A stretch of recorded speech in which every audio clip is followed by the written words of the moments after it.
I think we would all agree that his assessment has not gotten any better in the 40 years that have transpired. Our society is challenging biblical norms on marriage in a way that few of us could even have imagined. I never dreamed that there would be such a thing in our society as homosexual marriage when I started preaching some 40 years ago. And so last Sunday morning, I began a study with you of God's law on marriage. I began that study by making the following preliminary observation that marriage is ordained by God. Marriage was God's idea. God was the one who saw that it was not good for Adam to be alone, and so he created a companion that would be suitable for him, and he brought Eve to Adam, and they became husband and wife. Because God is the one who instituted the marriage relationship in the very beginning of time, he has the right to regulate, sanction, and judge that relationship. We also noted, as we began our study last Sunday morning, that God has given us his laws in our own best interest. Keeping God's law does not bring sorrow and heartache. It is the violating of God's law that does that. And then I noted that God's law on marriage is basically clear and simple. It's not hard to understand. And then with that introduction, I shared with you in 3 major points God's law on marriage. And the first thing that I said about that is that God intends for marriage to be lifelong. God's original purpose in establishing the marriage relationship indicates its permanency. And the process involved in establishing a marriage relationship where God said a man is to leave his father and mother, be joined to his wife, and the two are to become one flesh. That indicates the permanency of marriage. And then I noted that the Apostle Paul, in 2 different passages, teaches that a wife is bound by law to her husband as long as her husband lives. That Bible teaching clearly indicates that God intends for marriage to be a lifelong relationship. And then the second thing that we said about this is that the Bible teaches that divorce is sinful. In the passage that Stan read in our hearing just a moment ago, the Pharisees came to Jesus with the question, is it lawful for a man to divorce his wife for just any reason? Jesus answered that question by taking them back to the very beginning. And he quoted Genesis chapter 1, verse 26 or 27, where we are told that God made them male and female. And then Jesus quoted Genesis chapter 2 and verse 24, where God said that a man was to leave his father and mother, be joined to his wife, and the two are to become one flesh. And then, from those 2 premises, Jesus inferred a conclusion, and that conclusion was this: whatever God has joined together, let not man separate. So the Pharisees wanted to know, can you divorce your wife for any reason? And what was Jesus' answer? He said no. And then the third point that we made in our study last Sunday morning is that remarriage, and by that I mean remarriage after divorce, is adultery. Every passage that talks about remarriage after divorce, with just a couple of exceptions, indicate that that second relationship is sinful. I also pointed out last week that divorce is sinful because God said nothing about divorce in the very beginning. Jesus condemned divorce. Paul told the Corinthians that a wife was not to depart from her husband, a husband was not to divorce his wife. And then I also noted that when you divorce, you necessarily ignore the responsibilities that God has placed upon you in the marital relationship. And when you divorce, you become a covenant breaker. God expects us to keep our promises. God expects us to keep our covenants.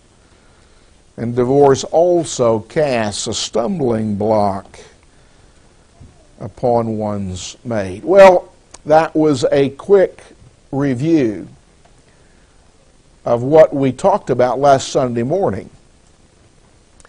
Today, I want to talk with you about the exception to God's law on marriage. And I want to say three things about the exception. And the first thing that I want to say is that the exception is not the rule. And we need to let that sink in. I think sometimes that we have been so eager to talk about the exception in our Bible studies on this subject that we have forgotten the rule. The rule is marriage is to be lifelong. Divorce is sinful. Remarriage is adultery. As I think back upon my growing up years, I'm not sure that I realized that divorce in and of itself is sinful. I knew that it was wrong to remarry after divorce, but I'm not sure that I really understood that divorce itself is sinful unless that divorce is permitted by Jesus, and that's what we're going to be talking about this morning. We all understand that an exception means, or that word means, the act of accepting or state of being accepted, exclusion. The second definition given by the American Heritage Dictionary says, one that is accepted, a case which does not conform to normal rules, general principles, or the like. You remember that old grammar rule that you learned in elementary school, I before E, except after C, as in receive. You remember that? That means that I always comes before E unless you got a C in there, as in receive. We need to be impressed with the fact that although there is an exception to God's law on marriage, the exception is not the rule. The word, the Greek word, that Jesus uses in Matthew chapter 5, verse 32, and we'll be looking at that passage momentarily, is defined to mean pertaining to something left out of other considerations apart from except for. I want you to notice how this word is used in Acts chapter 26 and verse 29. And Paul said, I would to God that not only you, but also all who hear me today might become both almost and altogether such as I am, except, and that's the Greek word that's used, except for these chains. Now, what's the rule in that statement? Well, the rule is what I've highlighted in yellow. The rule is Paul wants everybody to be not only almost, but altogether such as I am. He wanted everybody to be like he was, but there's an exception, right? And that exception is except for these chains. Paul wanted everybody to be like him, but he didn't want them to be in chains like he was. That's an exception. In Matthew chapter 12 and verse 39, Matthew writes, speaking of Jesus, "But he answered and said to them, An evil and adulterous generation seeks after a sign, and no sign will be given to it except," and those are the two words translated except in Matthew chapter 19 verse 9, "except the sign of the prophet Jonah." What's the rule here? Jesus says no sign will be given to it. But now there's an exception, and that exception is the sign of the prophet Jonah. In Matthew chapter 13, verse 57, Matthew writes, "So they were offended at him, but Jesus said to them, A prophet is not without honor," that's the rule, that's the law, "except in his own country and in his own house." In Romans chapter 13, in verse 8, Paul said, "Owe no one anything," that's the law, that's the rule, "except to love one another, for he who loves another has fulfilled the law." In 1 Corinthians 7, when Paul talks about the conjugal responsibilities in the marital relationship, he says, "Do not deprive one another." That's the law. That's the rule. Husbands and wives are obligated to satisfy one another's sexual needs. And they are not to deprive one another in this area. But there's an exception. Except, Paul says, with one consent for a time, that you may give yourselves to fasting and prayer and come together again, so that Satan does not tempt you because of your lack of self-control. Well, one more passage to illustrate my point. In 1 Timothy chapter 5 and verse 19, Paul is giving these instructions to the evangelist Timothy. And he tells Timothy, do not receive an accusation against an elder. That's the rule. That's the law. Except from 2 or 3 witnesses.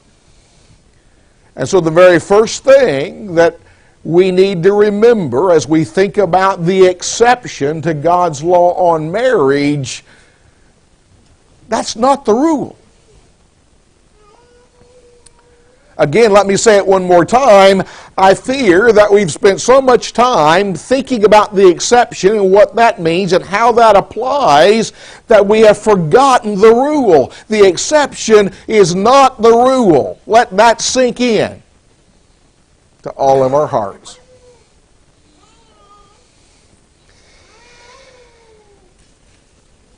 Well, the second thing that I want to say about the exception is that the exception is divorce for fornication. Now, the exception to God's law on marriage is contained in 2 different passages in the Gospels.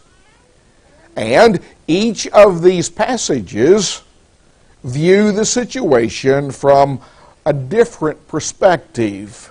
I want you to compare these 2 passages, and I think if we do that, it'll really be helpful to our understanding.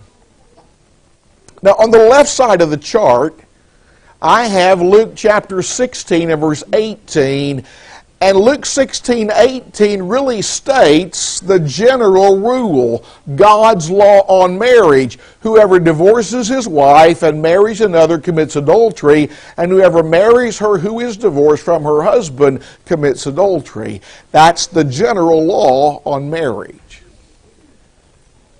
But now on the right side of the chart, I have Matthew chapter 5 and verse 32, and I think you can see, if you look carefully, that there are elements of that passage that are obviously parallel to elements in Luke chapter 16. This statement is parallel to this one.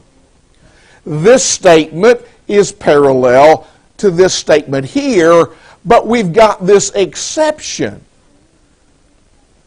But I say to you that whoever divorces his wife for any reason except sexual immorality causes her to commit adultery. Now that statement's not quite parallel to that other one over there. We'll talk about that in a bit.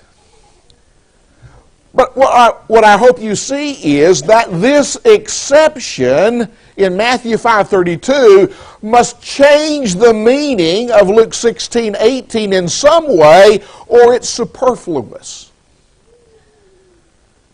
Well, we'll talk about how it changes the meaning right now. So here we have the rule, but I say to you that whoever divorces his wife, we're going to ignore the exception clause for a moment. Whoever divorces his wife for any reason causes her to commit adultery, and whoever marries a woman who is divorced commits adultery. Notice that Jesus says, whoever divorces his wife for any reason causes her to commit adultery. Well, what would any reason be? Well, would it include physical abuse, mental cruelty, financial irresponsibility, gambling, alcoholism, drug addiction, irreconcilable differences, alienation of affection, desertion, insanity, imprisonment, incompatibility, impotence, lovelessness, and the list could go on and on? Jesus said any reason. Now let that sink in. Jesus said if you divorce your wife for any reason, you cause her to commit adultery. Now, I believe Jesus is assuming that remarriage will occur. But please notice that Jesus is telling us that divorce casts a stumbling block in front of our mate. Now then, let's think about the exception. How does the exception change the rule in this passage? So now we're going to read the passage and we're going to apply the exception. But I say to you that whoever divorces his wife for sexual immorality does not cause her to commit adultery. And whoever marries a woman who is divorced commits adultery. That's the implication of the exception phrase. Well, if you divorce your wife for fornication, you don't cause her to commit adultery. She's already done that herself, right? She's already an adulteress. You're not guilty of causing that. This passage looks at the effect of divorce on the divorcee. By that I mean the person who is divorced. But let me point out something that I really had kind of overlooked for a long time. This passage says nothing about the right to remarry. It's not discussed in Matthew 5, verse 32. This passage gives it just doesn't talk about remarriage on the part of anybody other than the put-away wife. And when she marries somebody else, she commits adultery, but it doesn't say anything about the fellow who puts her away. His right to remarry is not mentioned in this passage. That's something that I overlooked for a long time. Now then, I want you to compare Luke 16:18 with the second passage that mentions an exception. The general rule, as I've already said, is stated over here in Luke 16:18. And once again, you can see that there are elements in this passage that are parallel to elements in Luke 16:18, but there's this exception phrase, except for sexual immorality. Well, once again, that exception must change the meaning somehow, otherwise it's superfluous. So, what's the rule? Jesus says, and I say to you, whoever divorces his wife, and we're not going to think about the exception phrase for a moment, whoever divorces his wife and marries another commits adultery, and whoever marries her who is divorced commits adultery. Okay, what about the exception?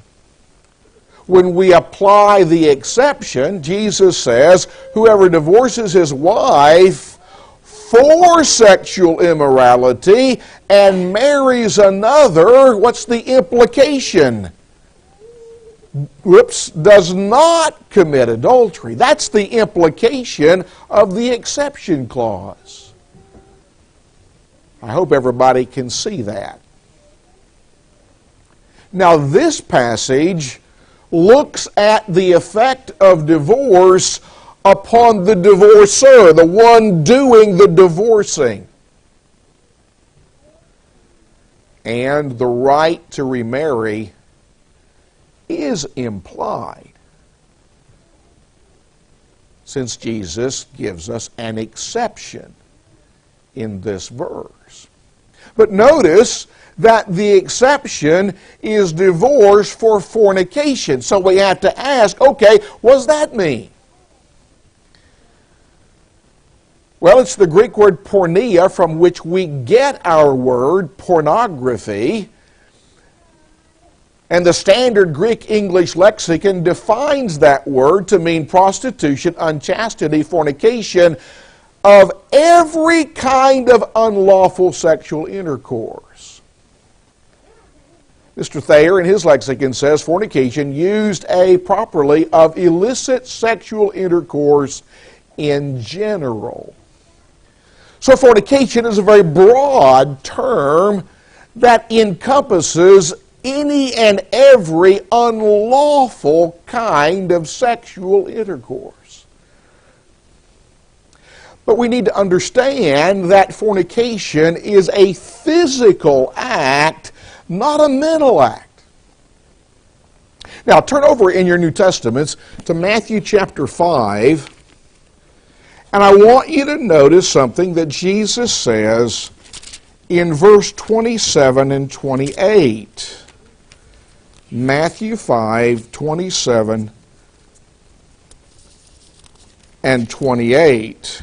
You have heard that it was said to those of old, you shall not commit adultery. But I say to you that whoever looks at a woman to lust for her has already committed adultery with her in his heart.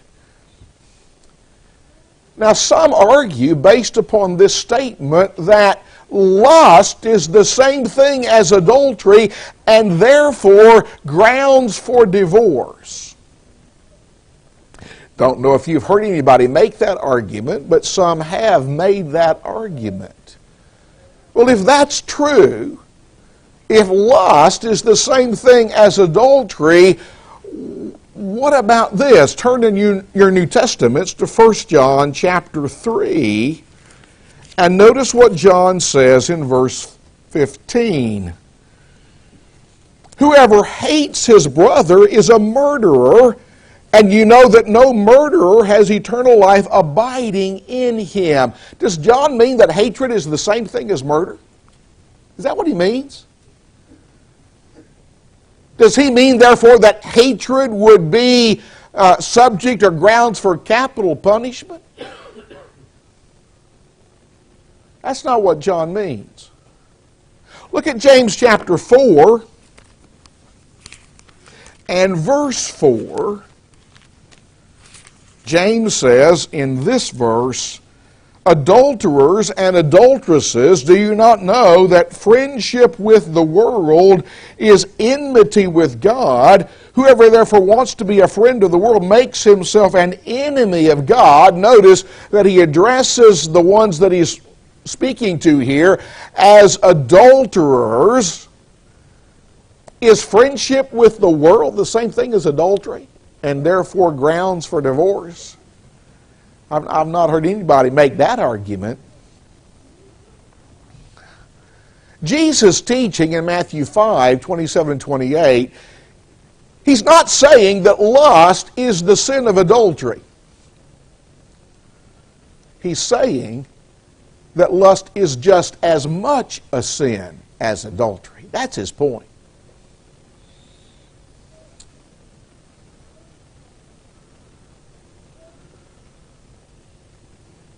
The word that Jesus uses, the Greek word porneia, refers to all kinds of unlawful sexual intercourse. It would include premarital sex. It would include adultery. It would include homosexuality. It includes every kind of unlawful sexual intercourse.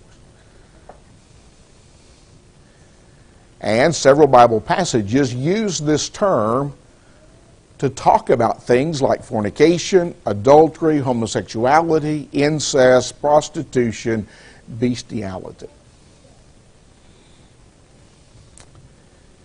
Now, sometimes the term fornication is distinguished from the term adultery in the New Testament.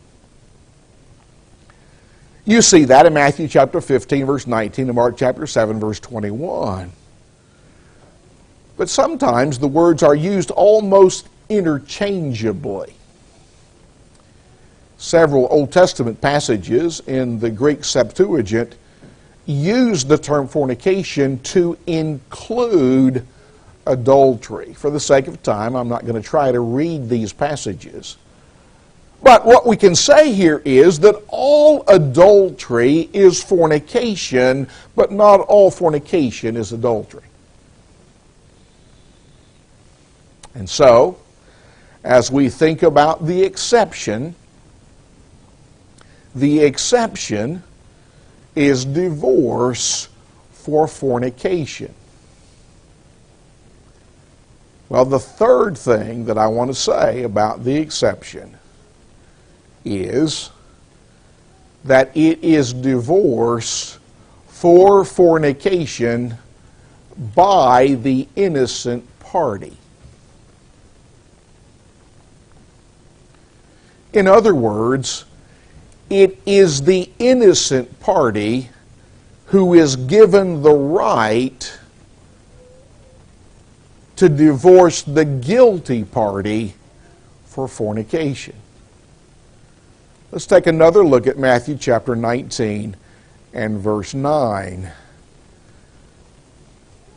And I say to you, whoever divorces his wife, we're applying the exception clause here, for sexual immorality and marries another, what's the implication?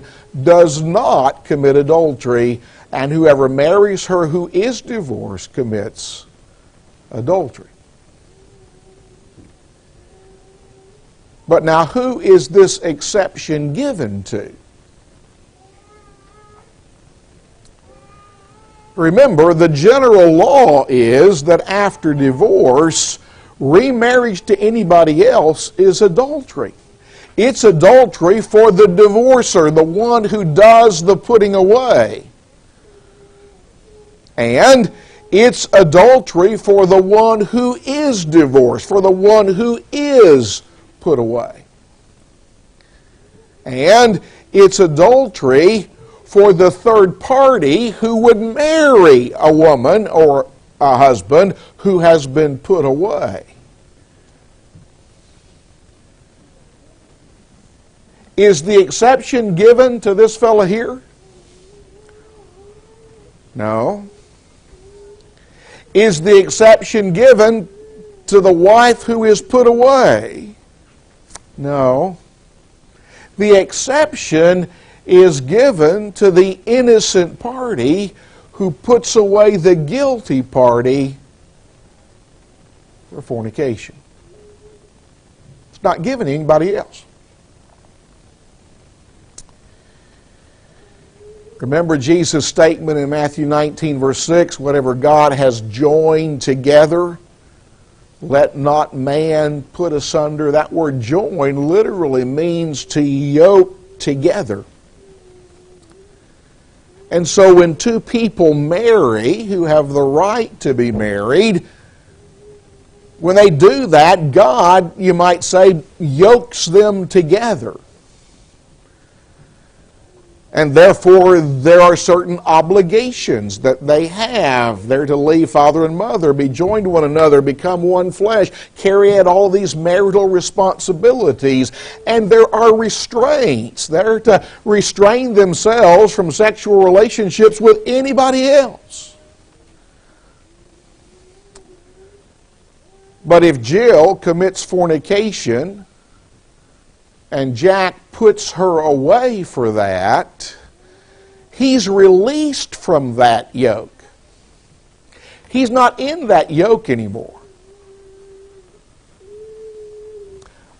But Jill isn't released. She's still bound by God's law to Jack. So you see, when Jack and Jill marry, they are bound by God's law to one another. That's what Paul teaches in Romans chapter 7.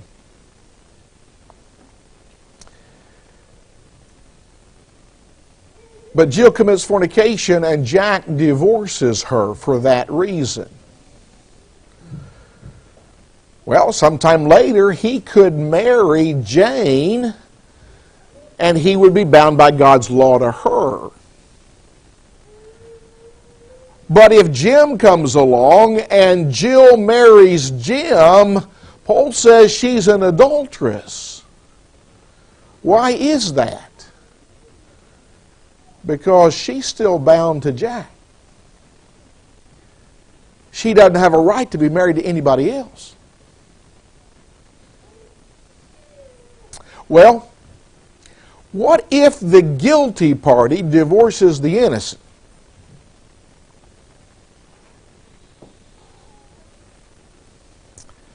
The first thing I would say about that is that the Bible's silent about that scenario. I mean, it just doesn't say anything about that.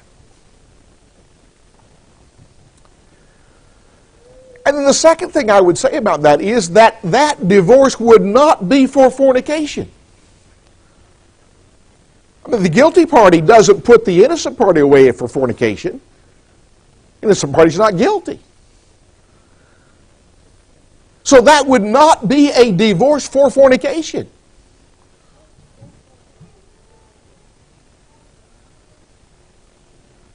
And fornication is the only reason that Jesus permits divorce. But if the guilty party divorces the innocent party, that's not divorce for fornication. Can't be.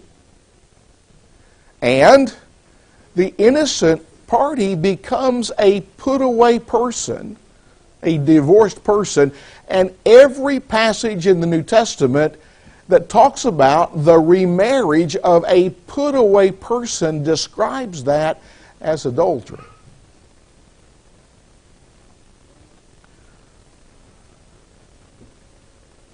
When put-away people remarry, the New Testament teaches that they commit adultery.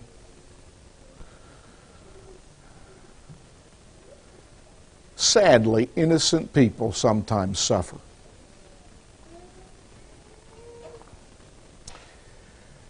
And innocent people suffer because life's not always fair. The race is not always to the swift, nor the battle to the strong, says Solomon. Innocent people suffer because of other people's sins. In Exodus chapter 20 and verse 5, as God was giving the Ten Commandments, He said that He would visit the iniquity of the fathers upon the children to the third and the fourth generation.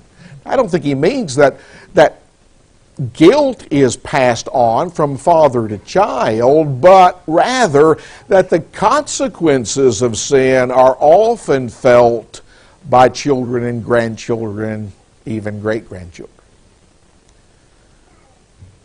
Sometimes innocent people suffer because of other people's disregard for God's law on marriage. In Ezra chapter 10, there was a problem in Israel. They had married foreign women, which was a direct violation of God's law, and they solved that problem by putting those women away, and in some of those marriages, there were children involved. Innocent people sometimes suffer because others disregard God's teaching on marriage, divorce, and remarriage. That breaks my heart, but it happens. But as you think about that, if God built a hedge around the innocent so that they never suffered, people would soon serve God out of convenience and not conviction. So what have we said? We've said that God's law on marriage teaches that marriage is lifelong. Divorce is sinful. Remarriage after divorce is adultery. But there's an exception. Please note that Jesus does not command or even recommend divorce for fornication, but He allows it. He permits that.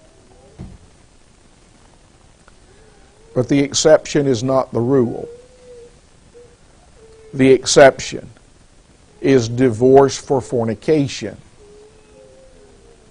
The exception is divorce for fornication by the innocent party. God's law on marriage teaches that there's to be one man for one woman for one lifetime, with but one exception. There are some difficult things to understand in the Word of God. But I don't think God's law on marriage is all that difficult to understand.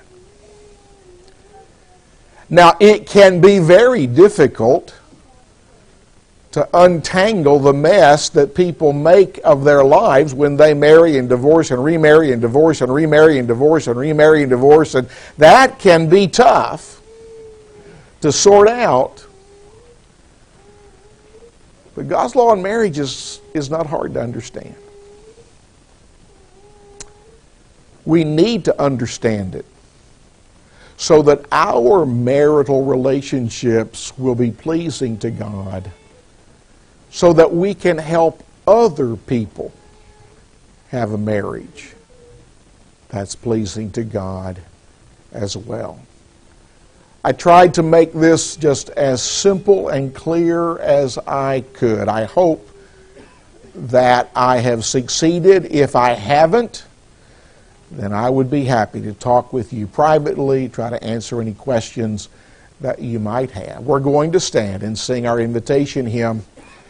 If your life's not right with the Lord and you need God's forgiveness, then you can seek it right now as we stand and sing.